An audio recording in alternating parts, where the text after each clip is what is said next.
Story 1. The 57th Hallway, Sheva's Experience at Mercy Hill Hospital. I'm not the kind of person who believes in the supernatural. I believe in medicine, in logic, in things science can explain. But what I went through during those 3 nights at Mercy Hill Hospital in Detroit, Michigan, changed everything. My name is Sheva Anderson.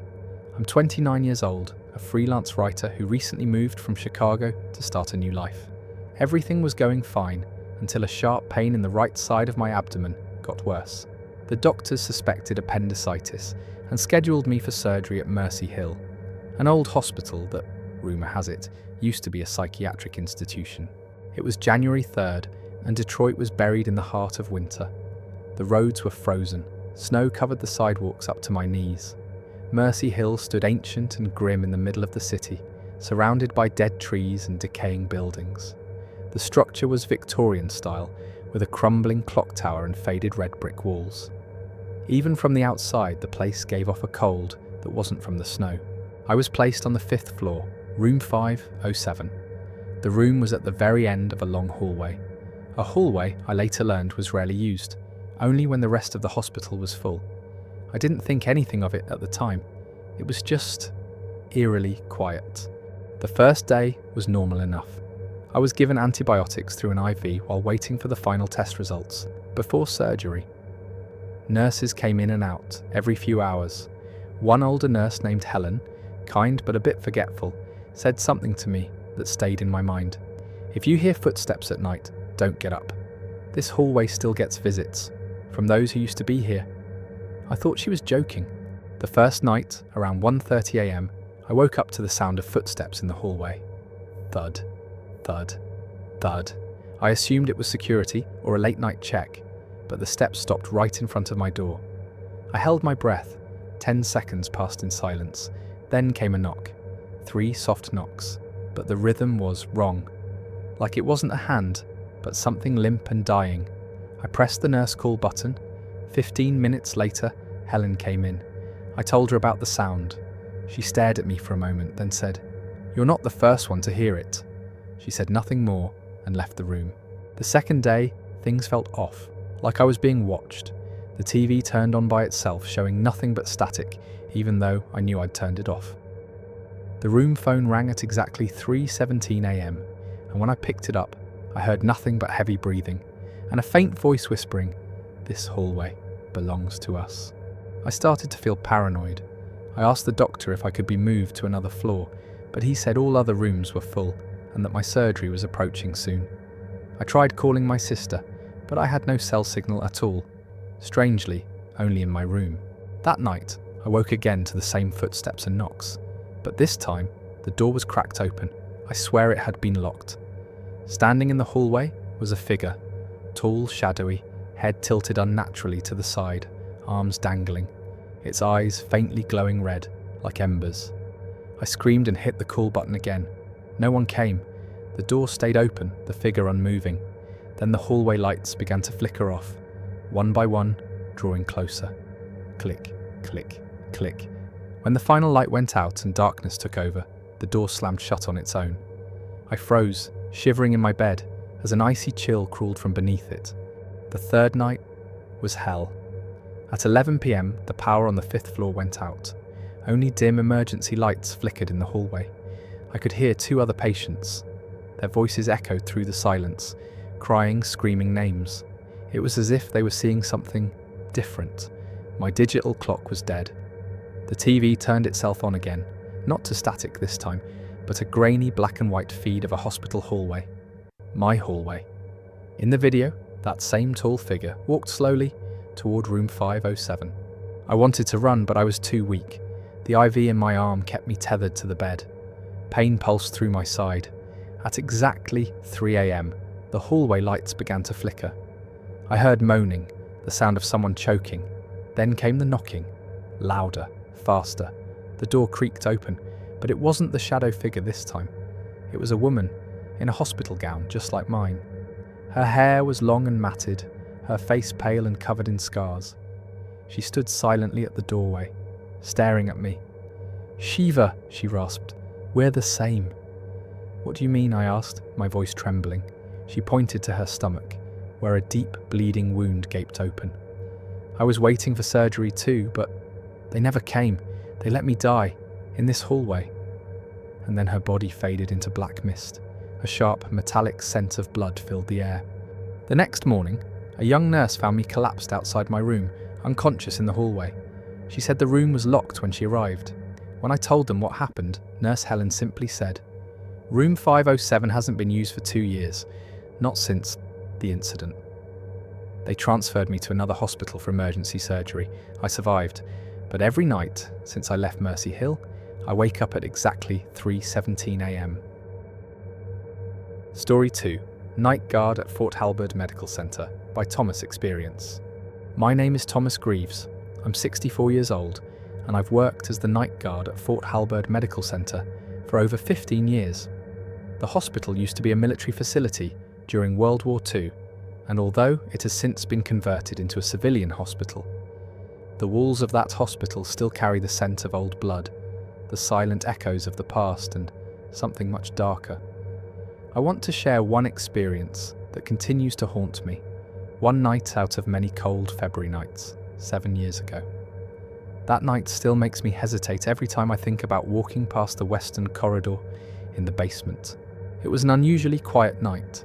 Winter winds brushed against the windows, and snow fell slowly, like ash from a grey, dying sky. My shift started at 10 p.m, as usual. I made my rounds across all floors. The ground and second floors were clear, but as I prepared to descend into the basement, something odd caught my eye on the CCTV monitor. The camera pointed at the western basement corridor, an area that used to be a medical storage room, an emergency surgical bunker, showed a heavy steel door slightly ajar. That door had been permanently sealed for years. I knew because I welded it shut myself back in 2011 during renovations. With my flashlight in hand and radio slung over my shoulder, I descended the spiral staircase to the lowest floor. The corridor lights flickered, casting long, shifting shadows on the damp brick walls. The temperature dropped sharply down there. It felt like walking into a freezer. As I made my way toward the western corridor, I heard something. Bootsteps, heavy ones, but not ordinary footsteps. They sounded metallic, like iron striking concrete. The sound came from the direction of the steel door. I froze, held my breath. The steps stopped too. I resumed walking, down the narrowing corridor. Paint peeled from the walls, revealing old medical military markings. In the distance, I could see the steel door, open about 4 inches. A cold draft blew from the gap, carrying with it the sharp scent of rusted iron and old blood. I raised my flashlight and pointed it inside. The beam barely reached beyond the threshold, but it was enough to see muddy boot prints leading into the darkness. I called out, "Hello? Is anyone in there? This area is off limits." No answer. I pushed the door slowly, and the rusted hinges squealed like a child's scream. The room beyond was larger than I remembered. An old operating table still stood in the centre, surrounded by metal shelves filled with decayed surgical instruments. But what froze me in place were the rows of cots along the wall, each covered with a white sheet. I stepped inside. The concrete floor was cracked and mossy. An aged American flag hung from the wall, above a chalkboard labelled Medical Unit D, Priority Class 1 Casualties. I shined my light over the white sheets. One of them clearly had the shape of a body underneath. I didn't want to know, but instinct told me to be sure. Hands shaking, I slowly pulled back the sheet. Empty, no body, just a broken medical mannequin. I exhaled in relief, but as I turned to leave, the overhead lights flickered on, and from the corridor, I heard bootsteps entering the room. I froze. The steps were slow, heavy, marching in rhythm. When I turned around, I saw him. A man stood about 10 feet from me, tall, broad-shouldered, wearing a 1940s US military uniform.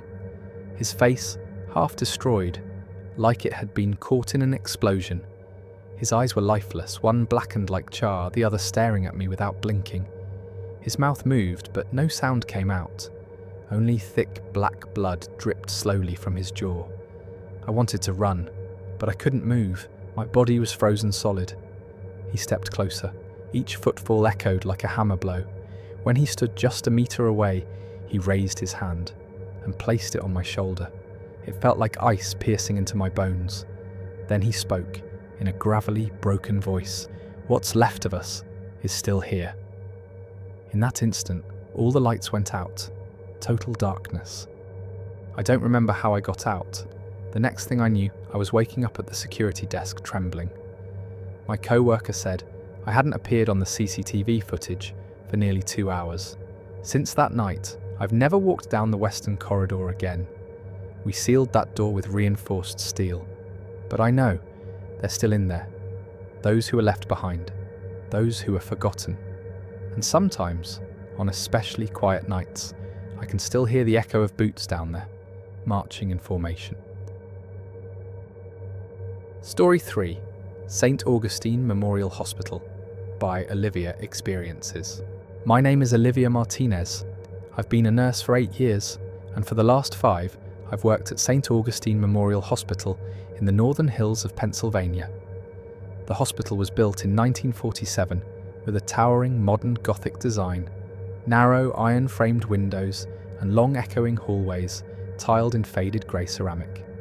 I never believed in the supernatural, at least not until that night, the night I was assigned to work on the 13th floor. St. Augustine has 15 floors, but the 13th is rarely used. Staff members call it the dead floor, because it's almost always empty unless the hospital is full. There are only 8 rooms up there, and according to whispers, room 6 is the most terrifying.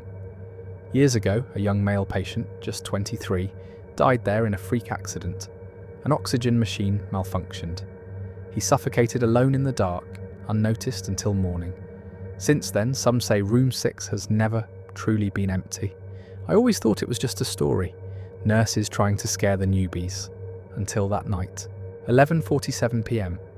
I had just finished rounds on the 9th floor when the head nurse, Susan, approached me. "Liv, we're out of rooms. You'll have to monitor a new patient on 13. I blinked. "Seriously? The 13th floor? Just one patient. Psych ward transfer. She's stable, just needs supervision. You'll be fine." She patted my shoulder and walked away. I took the old service elevator up. It creaked and groaned the whole way. The number 13 button was more worn out than the others, as if too old or too avoided. When the doors opened, cold air swept in.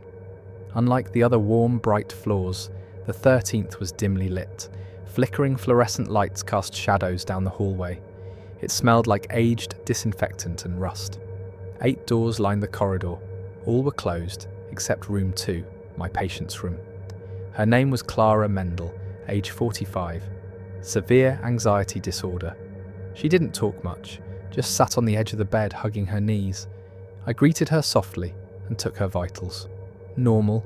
She nodded once, then went back to staring at the wall. I sat at the tiny nurses' station at the end of the hall. It was barely big enough for one person, and the ancient black and white CCTV monitor showed all 8 rooms. All were empty, except room 2, 1:13 a.m. As I was logging updates, I heard it. Click, click, click. Footsteps, not shoes. Too soft, too slow. I stood and peeked down the corridor. Empty, all doors closed. I sat back down, brushing it off. Old pipes, maybe rats. But then I looked at the monitor. Room 6, movement. I squinted at the screen. It showed the dim corner of the room, nothing more. But now, something shifted. A shadow, subtle, moving in the far corner. I blinked, looked again, gone. "System's faulty," I muttered, but my skin prickled. 2:04 a.m. Clara started to get agitated. She bit her nails, rocking back and forth, mumbling. When I asked her what was wrong, she whispered, "He's here, walking around." "Who?" She stared at me, wide-eyed. "The one with the tube, from room 6. My blood ran cold. No one had told her anything about room 6. I gently calmed her and stepped outside, but I couldn't calm myself. 3:17 a.m. The alarm blared from room 6, impossible. There was no patient, no active equipment, but the oxygen monitor screamed with a piercing beep. I grabbed my flashlight and opened the door slowly. Half-lit, flickering room. The bed was empty, but the sheets had a clear impression, as if someone had just gotten up. I scanned the wall. Oxygen tubing, hanging loose, cut clean, dangling. Then the smell. Iron. Faint, like dried blood mixed with old disinfectant. Suddenly the door clicked shut behind me, locked. I spun around and pulled the handle. Nothing. It wouldn't budge. The lights flickered faster. Then the alarm stopped. In that dead silence, I heard it, breathing, slow, heavy, right behind me. I froze, my feet rooted to the floor.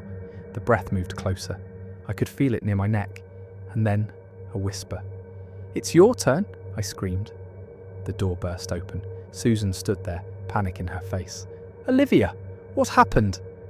I ran out without a word. I couldn't find the voice to explain. The next morning, I filed for emergency leave. No one questioned me. Even Susan never brought it up again. But Clara, she was transferred to a psychiatric hospital 2 days later. According to the reports, she kept drawing the same image over and over. A faceless man, oxygen tubes wrapped around his neck. Below every drawing, she scrawled, "Don't open room 6.